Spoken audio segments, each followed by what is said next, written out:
Não, infelizmente, Opaí 2 não supera o seu predecessor e boicote bolsonarista? Sério? Sério mesmo que se acha que esse pessoal iria assistir Lázaro Ramos em um filme sobre negritude baiana e brasileira? É sério?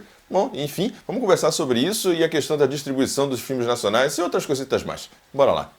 Fala aí, pessoal do Filodoxia, tudo tranquilo, tudo beleza? Eu sou o Thiago de Barney e você está no Filodoxia para um bate-papo, uma resenha sobre Opaí 2, Opaí 1 e outras cositas mais. Então, sem mais delongas, simbora! A justiça vai ser feita e a gente vai continuar, a gente vai lutar e, além de tudo, a gente vai sonhar.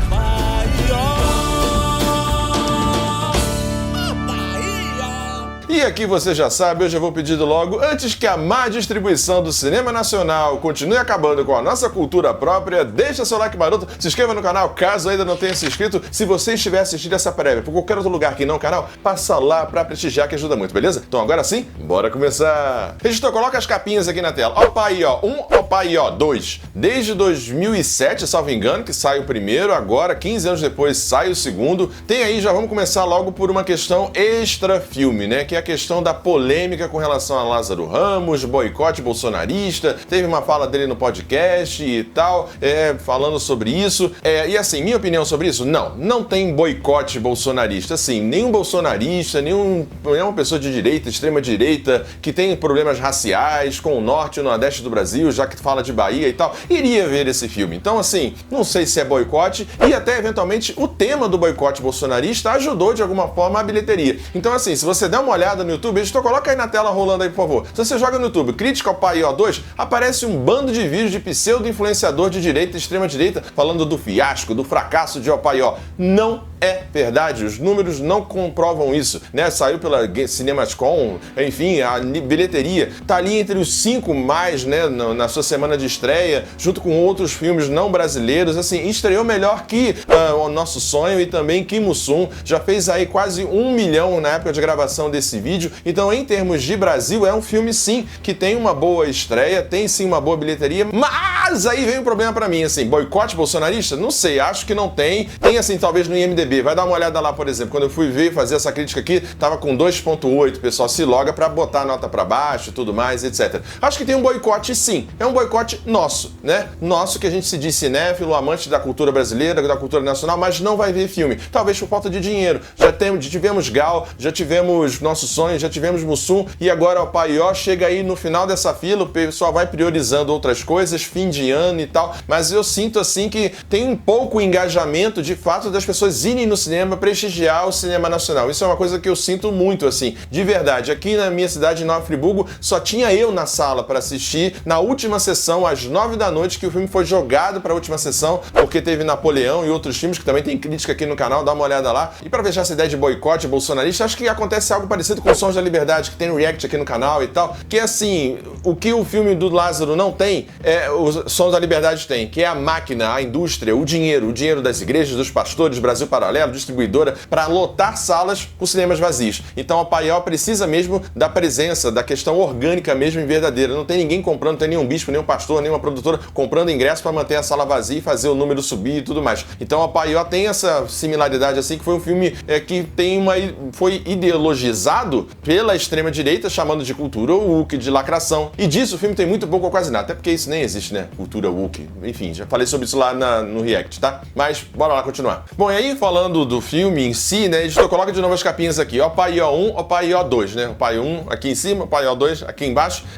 Esse filme mostra como o primeiro é melhor, né? Assim, né? Pensando assim uma nota, pode até colocar aí na tela, editor. Para o Opaí 1, nota 7, tá? É um filme que ficou melhor com esse Opaí 2. O que acontece aqui no Opaí 2? Ele tem mais valor de produção, ele tem uma linguagem cinematográfica melhor, ele tem uma câmera menos tremida, menos claustrofóbica, sufocante. O elenco continua muito bom, apesar de aqui no segundo filme perder foco no elenco. Então você tinha personagens muito bons, melhores desenvolvidos, mais bem trabalhados, a ponto de a gente senti-los como pessoas da nossa família e tudo mais, lá no primeiro Apaió de 2007. E aqui, como a gente já conhece, em tese, alguns deles, o filme também não se preocupa em apresentá-los de novo para quem não conhece. Mas assim, os dramas desse segundo Apaió são dramas que não têm consequências, sabe? Você tem o rock, a questão da música e o roubo, a apropriação pelo mercado branco. Esse texto é muito legal, né? Esse mercado branco que rouba as coisas, trafica pessoas. O mercado branco, o mercado é branco. Esse texto é bem legal, bem interessante. Tem repetecos de algumas outras cenas, como a do Lázaro Ramos com o Wagner Moura, aquele texto sobre a negritude, sobre ser preto sim, etc. Mas, por exemplo, essa questão já estava cantada, né? Da música ser roubada por uma mulher branca e levar o sucesso, o crédito por uma produção afro-brasileira, baiana e tal. Mas isso não tem muito impacto. O Bar do Neuzão é uma coisa que acontece meio de repente e aí tem quase que um estereótipo do sul-coreano ali, mas o filme beira o estereótipo, mas não faz isso, então isso é bom. Mas aí no final também resolve de uma maneira mágica, né, com os orixás e tal, e o papel na água. E aí tem uma outra coisa que o filme faz meio esquisita, que é incluir a juventude e a ideia do metaverso, e tem nas músicas e na canção essa ideia de fazer um diálogo com o celular, né, de atualizar o filme. Em termos de cenografia, né, de ambiente, o Pelourinho parece mais vazio aqui nesse filme, parece que o filme foi gravado num feriado ou algo nesse sentido, tá vazio, tem pouca gente, é um negócio que eu senti assim estranho, o cortiço e tal. E aí pra fechar, assim, falando dos personagens, poderia falar de outras questões, assim, mas a Dona Joana. Dona Joana tem um arco aqui maravilhoso que fecha lá com o assassinato dos seus filhos pretos pela polícia, pelo Estado, algo que parecia que ia ser trabalhado e o filme meio que abandona, sabe? Isso pra mim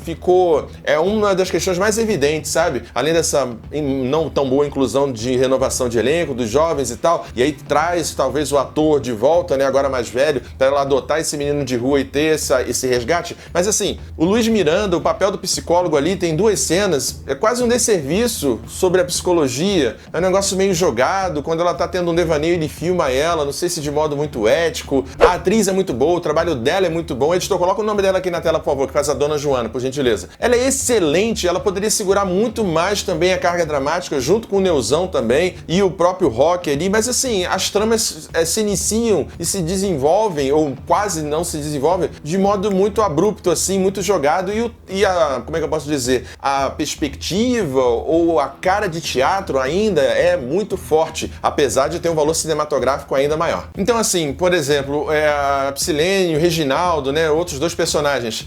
A Psilene, ela chega de volta, Dira Paz, parece que tem dinheiro de novo e o filme 1 sugere que ela estava meio falida, né, e não queria admitir isso, o filme sugere muito fortemente isso e agora isso é abandonado, ela chega no iate e tal, parece que com o dinheiro dela vai resolver algum problema da gravadora e etc, mas fica por isso mesmo.